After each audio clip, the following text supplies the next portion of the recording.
नमस्कार, good evening प्यारे बच्चों। जैसा कि आप लोग अवगत हैं कि हम लोग टेंस पढ़ रहे हैं। टेंस में अभी तक हम लोगों ने प्रेजेंट के सभी और पास्ट के 3 पढ़ लिए हैं। आज हम लोग पास्ट परफेक्ट टेंस के अंतर्गत उदाहरण सहित पहचान और नियम सहित वाक्यों का विस्तृत अध्ययन करेंगे। आइए बिना देर किए हम स्टार्ट करते हैं। पहचान: जिन वाक्यों के अंत में रहा था, रही थी, रहे थे इत्यादि शब्द आते हैं एवं समय भी दिया हो तथा इन वाक्यों में निश्चित समय के लिए सिंस एवं अनिश्चित समय के लिए फॉर का प्रयोग होता है। बच्चों, ये चीज़ ध्यान रखनी है कि पास्ट कॉन्टीन्यूअस और पास्ट परफेक्ट कॉन्टीन्यूअस, इन दोनों में थोड़ा सा ही अंतर है। पास्ट कॉन्टीन्यूअस में टाइम नहीं दिया होता है और इसमें पास्ट परफेक्ट कॉन्टीन्यूअस में टाइम दिया होता है, समय दिया होता है। जैसे पास्ट कॉन्टीन्यूअस में कोई वाक्य आएगा, वह काम कर रहा था, तो ये तो पास्ट कॉन्टीन्यूअस हो गया। लेकिन पास्ट परफेक्ट कॉन्टीन्यूअस में वह सुबह से काम कर रहा था, वह 2 घंटे से काम कर रहा था। इस तरह के वाक्य पूछे जाते हैं। आइए हम लोग आगे देखते हैं। जैसे सभी कर्ताओं के साथ हैड बीन और प्लस मुख्य क्रिया में आईएनजी लगाते हैं। बच्चों, ये चीज़ ध्यान रखनी है, इसमें चाहे एक वचन करता हो या बहुवचन करता हो, हम दोनों में क्या लगाते हैं, हैड बीन और मुख्य क्रिया में आईएनजी का प्रयोग करते हैं। आइए देखते हैं सिंपल सेंटेंस। सिंपल सेंटेंस के अंतर्गत नियम देख लेते हैं। नियम क्या है? सब्जेक्ट यानी कर्ता हो गया, इसके बाद हैड बीन, मुख्य क्रिया में आईएनजी प्लस ऑब्जेक्ट और सिंस तथा फॉर, दोनों में से किसी एक का प्रयोग करेंगे। टाइम, ये चीज़ ध्यान रखना है, सिंस का प्रयोग हमें कहाँ करना है और फॉर का प्रयोग कहाँ करना है, इसके लिए विस्तृत रूप से प्रेजेंट परफेक्ट कॉन्टीन्यूअस में बताया जा चुका है। लेकिन चलिए आज फिर पुनः हम निश्चित समय कौन सा होता है, निश्चित समय कौन सा होता है, ये विस्तृत रूप से बताते हैं। निश्चित समय जैसे सुबह से, शाम से, दोपहर से, बचपन से, सन 2005 से इत्यादि, कहीं पर आपको देखने को मिल जाए वाक्य में, ये सब निश्चित समय होता है। अनिश्चित समय जैसे 5 घंटे से, 5 महीने से, 5 वर्ष से, 10 वर्ष से, 10 सेकंड से, 15 सेकंड से, 20 सेकंड से, ये सब अनिश्चित समय होता है। बच्चों, निश्चित समय के लिए एक बार पुनः बता देते हैं। सुबह से, शाम से, दोपहर से, सन 2005 से, 5 बजे से, 10 बजे से इत्यादि, सोमवार से, ये सब निश्चित समय के उदाहरण हैं। आइए उदाहरणों से हम स्पष्ट करते हैं। जैसे वह 3 दिन से बगीचे में सो रहा था। बच्चों, वह 3 दिन से बगीचे में सो रहा था। अब 3 दिन से, तो इसके मतलब हुआ ये अनिश्चित समय, यानी फॉर का प्रयोग होगा। तो देखिए कैसे बनेगा, he had been sleeping in the garden for 3 days होगा। बच्चों, DAYS, डेज, यानी 3 दिन से वह बगीचे में सो रहा था। आगे वे 4 घंटे से क्रिकेट खेल रहे थे। ये भी 4 घंटे से, ये भी अनिश्चित समय है। जैसे they had been playing cricket for 4 hours. अगला देखते हैं। माताजी सुबह से रसोई घर में खाना बना रही थी। The mother had been cooking food since morning. जैसा कि अभी बताया गया था, निश्चित समय कौन सा होता है और अनिश्चित समय कौन सा होता है, उसके लिए हम सिंस और फॉर का प्रयोग करते हैं। तो सुबह के लिए सिंस का प्रयोग होगा, तो कैसे बनेगा, the mother had been cooking food since morning. Sorry, यहाँ पर cooking food in the kitchen होगा, in the kitchen, kitchen KITCHEN। बच्चों, इस तरह बनेगा। कैसे बनेगा, the mother had been cooking food in the kitchen since morning, इस तरह बनेगा। आगे देखते हैं। अध्यापक सन 1990 से स्कूल में पढ़ा रहे थे। बच्चों, सन 1990 ये निश्चित समय है, इसके लिए हम क्या करेंगे, सिंस का प्रयोग करेंगे। The teachers had been teaching in this school since 1990। आगे देखते हैं।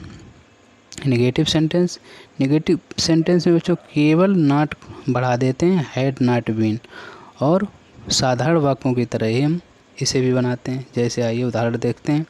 लड़के कई महीने से यहाँ नहीं आ रहे थे।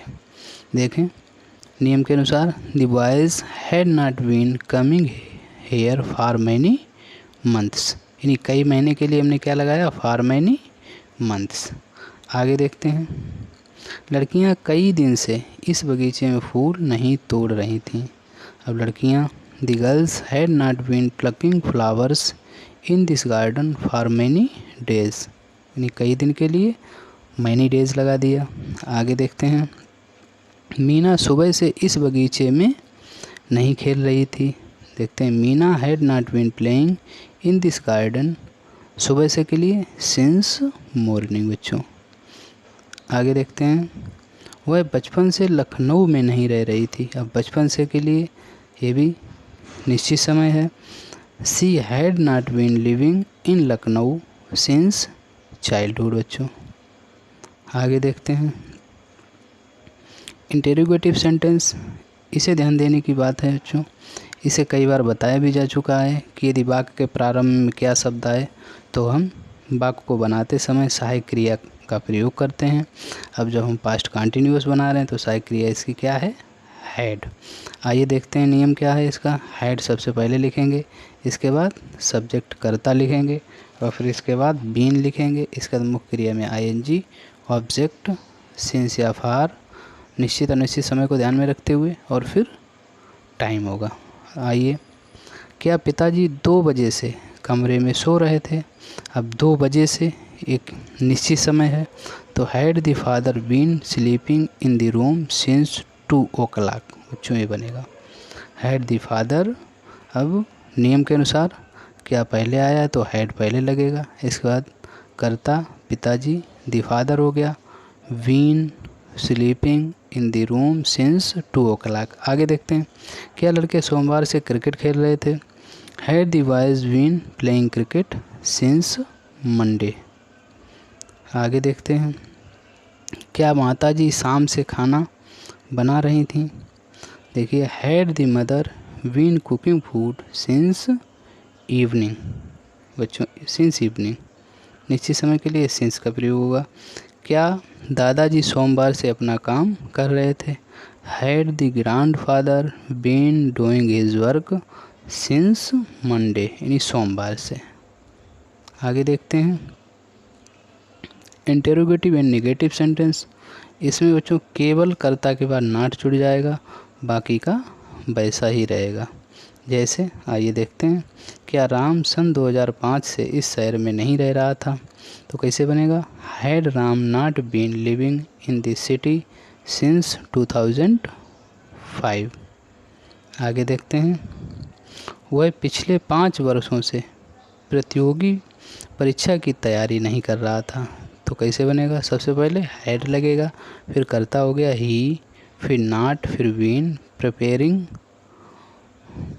Competitive exam for the last 5 years।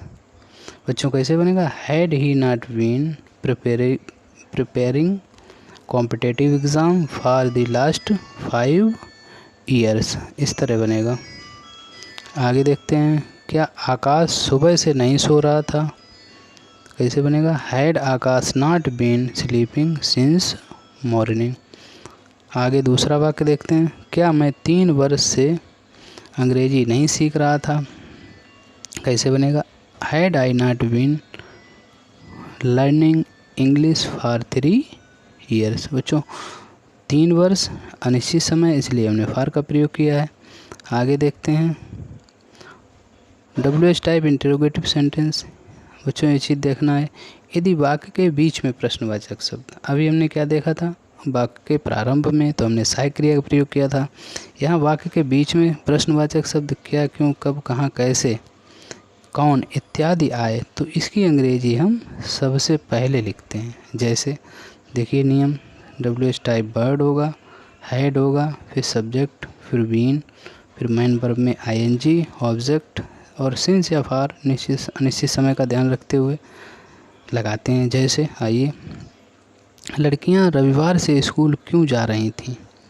बच्चों क्यों जा रही थीं? तो क्यों की अंग्रेजी हमने पहले लिख दी वाई, फिर हमने नियमानुसार हैड लगा दिया, फिर द गर्ल्स, फिर वीन हो गया, going to school since Sunday. तो इस तरह बनेगा बच्चों, why had the girls been going to school since Sunday. अगला देखते हैं, लड़के 2 बजे से इस कमरे में क्या कर रहे थे? तो देखिए क्या कर रहे थे, क्या की अंग्रेजी हम सबसे पहले लिखेंगे what had the boys been doing in this room since 2 o'clock। इस तरह बनेगा बच्चों। आगे देखते हैं, वे 4 दिन से आगरा क्यों जा रहे थे? Why had they been going to Agra for 4 days। अनिश्चित समय के लिए हमने फार का प्रयोग किया है। आगे देखते हैं, सोहन लंबे समय से इस कॉलेज में क्यों पढ़ा रहा था होगा बच्चों, पढ़ा रहा था। अब कैसे बनेगा, why had Sohan SOHAN Sohan been teaching in this college for a long time, यानी लंबे समय से। लंबे समय के लिए हमने क्या लगाया, अ लॉन्ग टाइम। आगे देखते हैं, WH type interrogative and negative sentence. बच्चों इसमें क्या करते हैं, केवल सब्जेक्ट या कर्ता के बाद हम नॉट जोड़ देते हैं, बाकी का नियम बस WH टाइप की तरह ही रहता है जैसे हम बना चुके हैं ऊपर। आइए देखते हैं, वे कई दिनों से कानपुर क्यों नहीं जा रहे थे? Why had they not been going to Kanpur. कई दिनों के लिए क्या लगाएंगे, मैनी डेज। अनिश्चित समय है तो फॉर मैनी डेज हो जाएगा। जैसे देखते हैं, why had they not been going to Kanpur for many days. आगे देखते हैं, लड़कियां 4 महीने से बाज़ार क्यों नहीं जा रही थी? तो लड़कियां देखिए क्यों कि हम अंग्रेजी पहले लिखेंगे, why had the girls not been going to the market for 4 months। अनिश्चित समय के लिए हमने फॉर का प्रयोग किया है। आगे देखते हैं, माताजी सुबह से खाना क्यों नहीं बना रही थी? बच्चों क्योंकि अंग्रेजी हमने पहले लिखी, why had the mother not been cooking food since morning. निश्चित समय के लिए हमने सिंस का प्रयोग किया है। आगे देखते हैं, पिताजी सोमवार से कार्यालय क्यों नहीं जा रहे थे? देखिए क्योंकि अंग्रेजी, why had the father not been going to the office since Monday. बच्चों यदि आपको ऐसा लगता है कि कहीं पर भी कोई समस्या आ रही है तो हमें कमेंट करके ज़रूर बताएं। हम आपकी सभी समस्याओं को समाधान करने का पूर्ण प्रयास करेंगे। इसके अलावा आपको किस टॉपिक पर वीडियो चाहिए उसके लिए भी हमें आप कमेंट करके बताएं। हम आप सारे वीडियो बनाकर अपलोड करेंगे। यानी ग्रामर में किसी तरह की कोई समस्या अगर आती है कमेंट करके हमें ज़रूर अवगत कराएं। धन्यवाद।